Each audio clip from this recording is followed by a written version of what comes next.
For over 100 years, the Bermuda Triangle has swallowed ships, planes, and entire crews whole.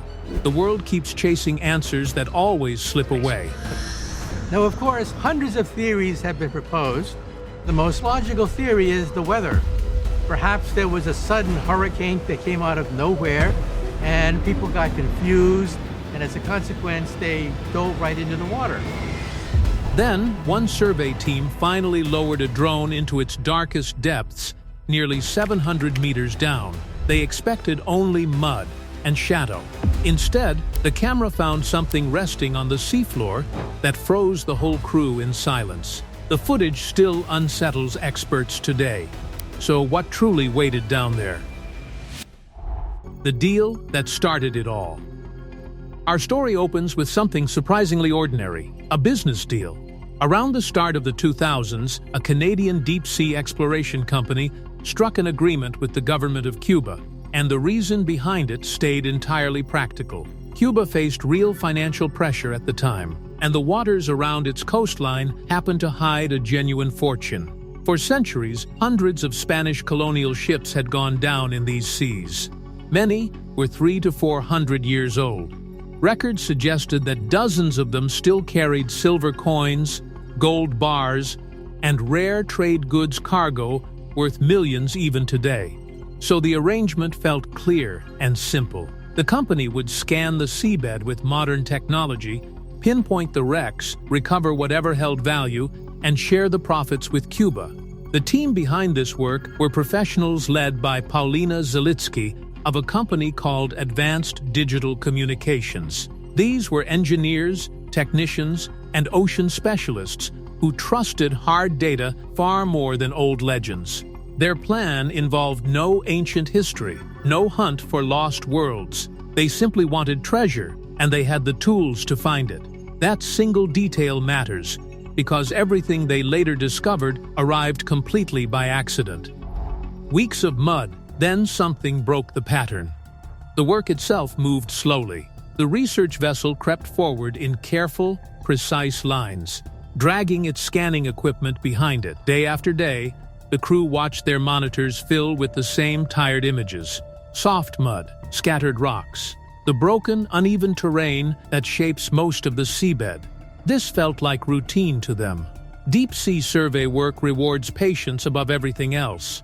The team fully expected weeks of empty screens before anything worth stopping for appeared. And honestly, stare at that ocean floor chaos long enough, and your eyes start to glaze over. It becomes background noise, which is exactly why the next moment hit them so hard. One day, the pattern broke. The seabed on the screen suddenly stopped looking random.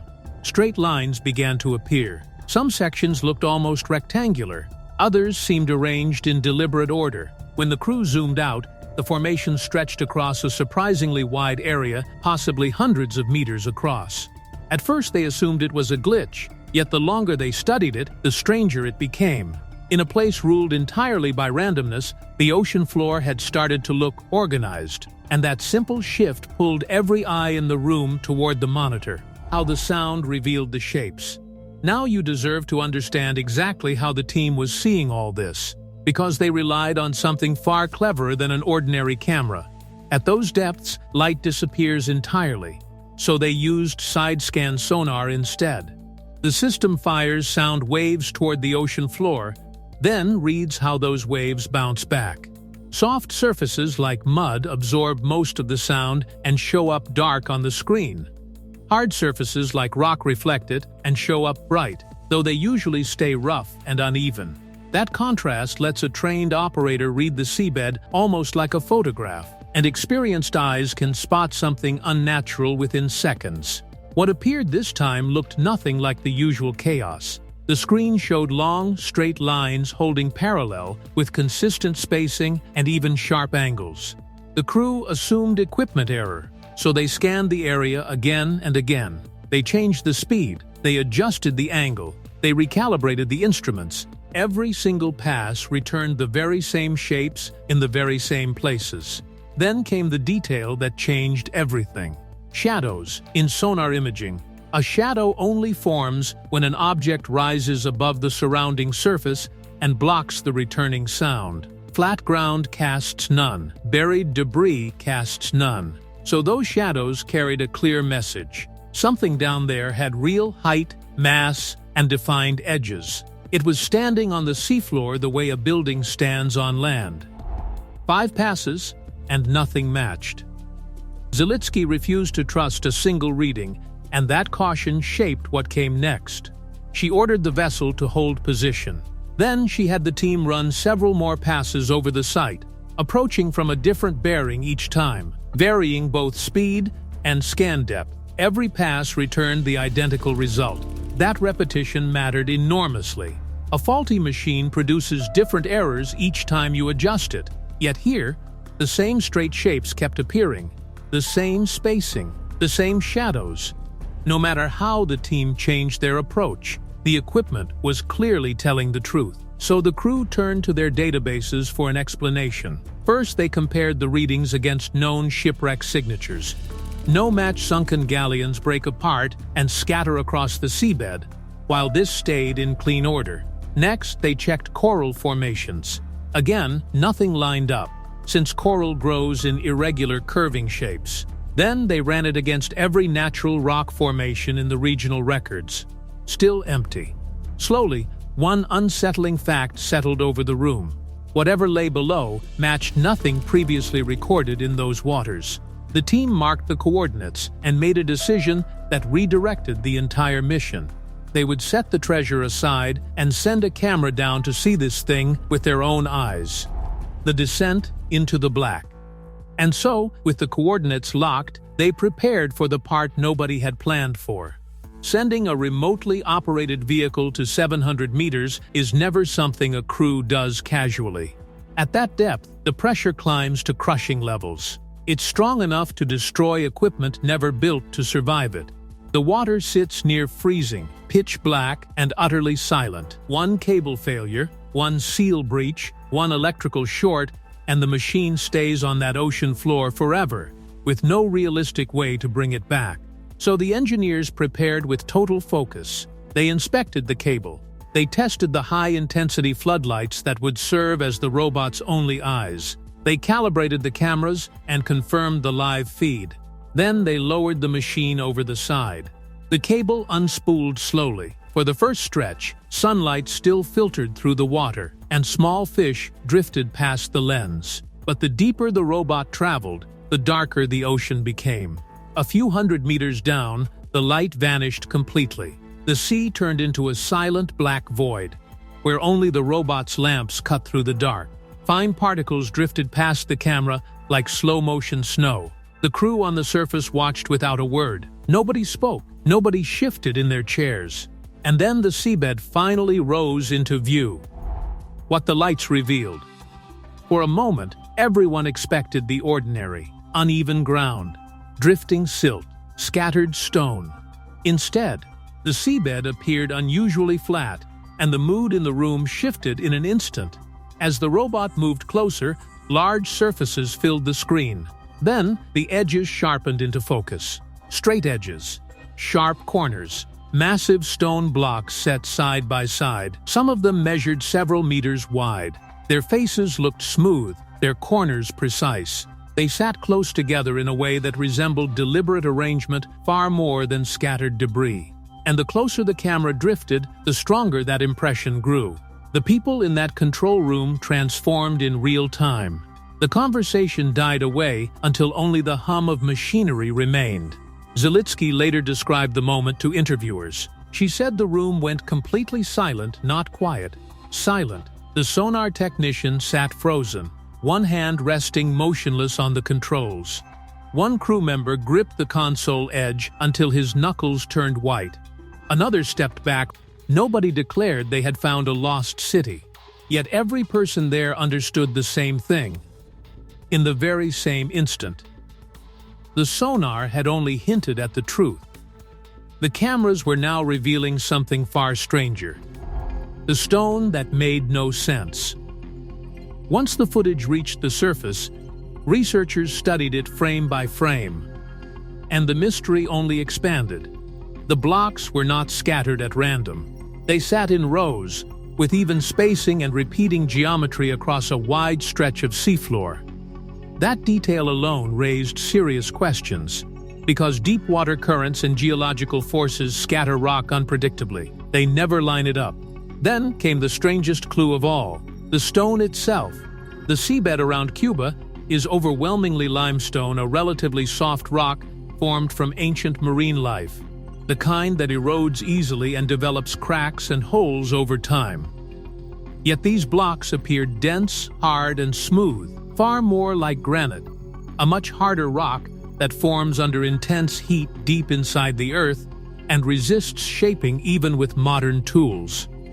Finding what looked like granite blocks arranged in neat rows on a limestone seabed simply did not fit any natural explanation. And here's where it gets harder to explain away. At 700 meters, fine sediment rains down constantly, slowly burying everything on the ocean floor under thick layers across thousands of years.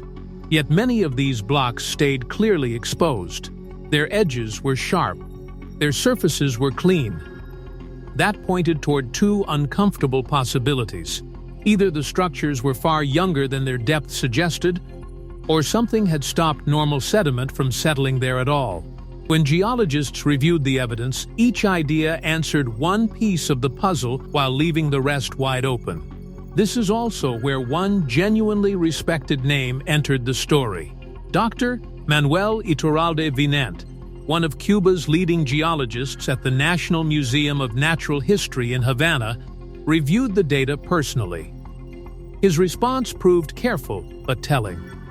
He confirmed the formations were genuinely unusual and deserving of serious study. Yet he stopped short of calling them man-made, and that very hesitation said a great deal, because the alternative carried implications so enormous that no scientist wanted to be the first to say them out loud. The problem hidden in time. But the strangest detail was still coming.